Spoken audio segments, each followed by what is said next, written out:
तो इसके question number 3 में हमें 3 अलग अलग संख्याएं दी हुई हैं और इन संख्याओं को हमें क्या करना है, अपरिमेय सिद्ध करना है। तो यहां पर सबसे पहले इसका पहला नंबर हम लोग देखते हैं 1/√2। यहां पर क्या है, ये पहले से ही बटे के फॉर्म में है और इस क्वेश्चन को भी सॉल्व करने के लिए हम लोग सेम मेथड का यूज करेंगे। यहां पर लिखेंगे हम लोग, माना सबसे पहले हम लोग क्या करते हैं, कल्पना कर लेते हैं कि जो भी हमारा संख्या दिया हुआ है वो हमारा क्या है, परिमेय संख्या है। तो सबसे पहले हम लोग क्या कंसीडर करते हैं, माना 1/√2 परिमेय संख्या है। 1/√2 परिमेय संख्या है, परिमेय संख्या है। और फिर हम लोग क्या कंसीडर करते हैं, फिर से जो हमारा परिमेय संख्या है वह किसके रूप में है, a/b के रूप में है, जहां पर b हमारा 0 नहीं हो सकता है। साथ ही हम लोग यह भी जानते हैं कि ये हमारा जो रूप है वो मानक रूप है, जहां a और b का एक के अतिरिक्त इसे आप अपने लैंग्वेज में भी ए के अलावा या कुछ भी लैंग्वेज यूज कर सकते हैं, लेकिन इसका मीनिंग एक ही आना चाहिए। यानी कि ए और बी का एक के अतिरिक्त कोई अन्य उभयनिष्ठ गुणनखंड नहीं है। यहां तक बात समझ में आई। अब हम लोग क्या करते थे, इसे सॉल्व करते थे। तो यहां पर हम लोग क्या करेंगे, इसे एक बार सिंप्लीफाई कर लेंगे और यहां पर लिखेंगे ये 1/2 है, इसे हम लोग उल्टा कर देंगे √2, तो ये भी क्या हो जाएगा, उल्टा हो जाएगा, यानी कि b/a। और यह हमारे पहले क्वेश्चन की तरह हो गया, जहां पर हमें क्या मिला था, √5 को a/b के फॉर्म में मिला था। अब यहां पर थोड़ा सा क्वेश्चन उल्टा है, लेकिन प्रोसेस एकदम इक्वल यानी कि समान होगा। अब हम लोग क्या करेंगे, लिखेंगे दोनों पक्षों में वर्ग करने पर, दोनों पक्षों में वर्ग करने पर, चलिए वर्ग करते हैं तो हमें क्या मिल जाएगा, हमें मिलेगा √2 का स्क्वायर प्लस a/b का होल स्क्वायर। ठीक है, यहां से हमने इसे स्क्वायर कर दिया। इसे सॉल्व करेंगे तो हमें क्या मिलेगा, इसे सॉल्व करेंगे तो हमें मिलेगा 2 = a का स्क्वायर और b का स्क्वायर। ठीक है, इसे हल करते हैं तो हमें क्या मिलता है, b को हम लोग इधर भेज देंगे बराबर की साइड, तो ये हो जाएगा 2b का स्क्वायर बाय a का स्क्वायर। अब इस a को हम लोग इसके बटे में अगर लिखेंगे तो हम लोग क्या लिख सकते हैं, हम लोग लिख सकते हैं अतः 2a² को विभाजित करता है। ठीक है, स्क्वायर को विभाजित करता है। और हम लोग जानते हैं अगर कोई संख्या उसके वर्ग को विभाजित करेगा तो क्या करेगा, वो उसके a को भी, यानी कि वर्ग हटाने पर जो संख्या आएगी उसे भी विभाजित करेगा। तो हम लोग लिखेंगे इसलिए 2a को भी विभाजित करता है या फिर करेगा। ठीक है, करेगा। यहां तक बात समझ में आया। इसे हम लोग क्या करेंगे, समीकरण 1 मान लेंगे। ठीक है, अब हम लोग फिर से क्या करेंगे, अब माना a बराबर 2k, क्योंकि a क्या है हमारा, 2 का गुणनखंड है।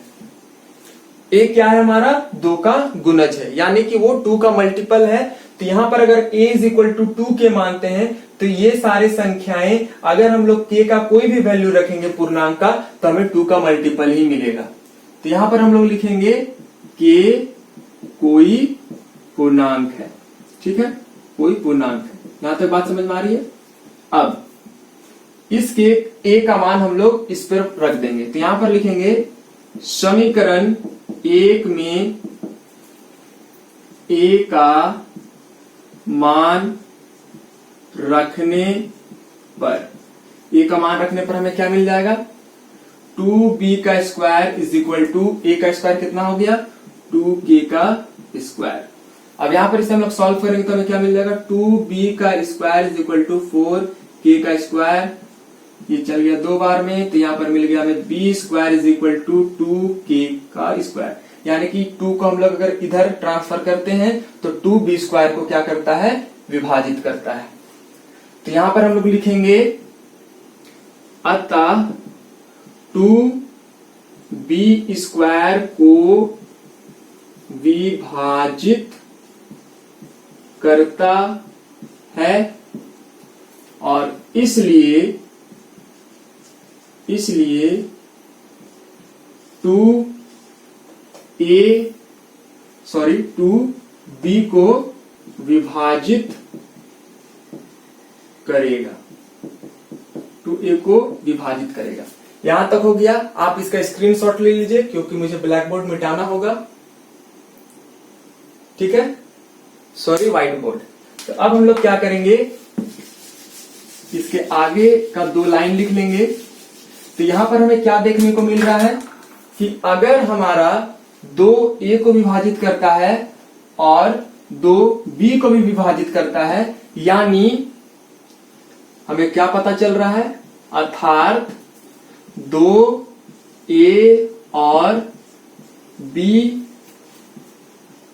पूर्णांक का उभयनिष्ठ गुणनखंड है, उभयनिष्ठ गुणनखंड है। ठीक, अब यहां पर हम क्या कर सकते हैं, अगर ये 2a और b का उभयनिष्ठ गुणनखंड होगा तो यह हमारे पहले वाले जो कंडीशन की कल्पना किए थे उसे गलत साबित कर देगा। तो यहां पर हम लोग क्या लिखेंगे, अतः विरोधाभास। ये विरोधाभास का मतलब होता है कंट्राडिक्शन।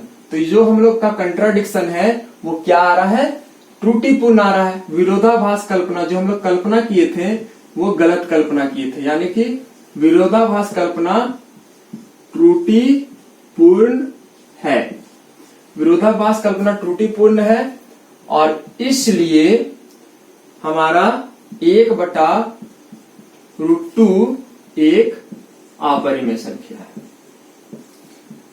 अपरिमेय संख्या है। तो इस प्रकार हम लोग इस तरह के क्वेश्चन को सॉल्व करते हैं।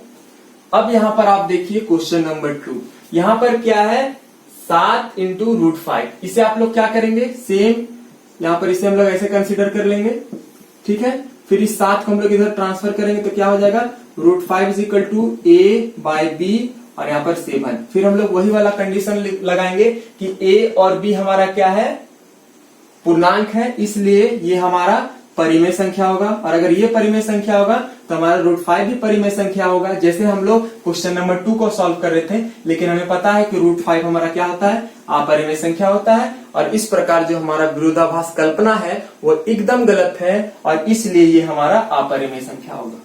फिर ये वाले क्वेश्चन को हमें क्या करना है, सेम यहां पर क्या करेंगे, 6 + 2 = a/b, √2 = a/b - 6।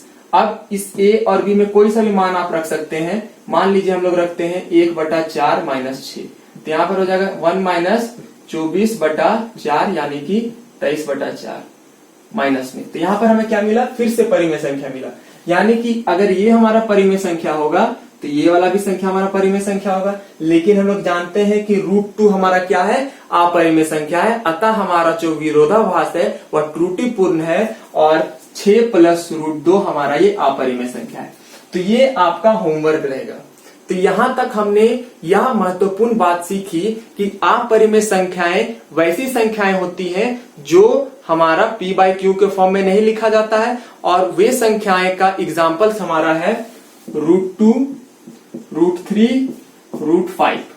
अब यहां पर √4 क्यों नहीं लिए हम, तो √4 इसलिए नहीं लिए क्योंकि इस 4 को हम लोग परफेक्ट स्क्वायर में व्यक्त कर सकते हैं और इसे फिर हम लोग 2 लिख लेंगे। यानी कि वे संख्याएं जिन्हें हम लोग परफेक्ट स्क्वायर में व्यक्त नहीं कर सकते हैं तो उन रूट वाली संख्याओं को हम लोग क्या कहते हैं, अपरिमेय संख्या कहते हैं। तो इस वीडियो में इतना ही। इसके अगले एक्सरसाइज यानी इसके 1.4 को हम इसके अगले वीडियो में डिस्कस करेंगे। तो अगर आपको ये वीडियो पसंद आया तो चैनल को सब्सक्राइब कीजिए, बेल आइकन प्रेस कर दीजिए फॉर लेटेस्ट नोटिफिकेशन के लिए। तो धन्यवाद, जय हिंद।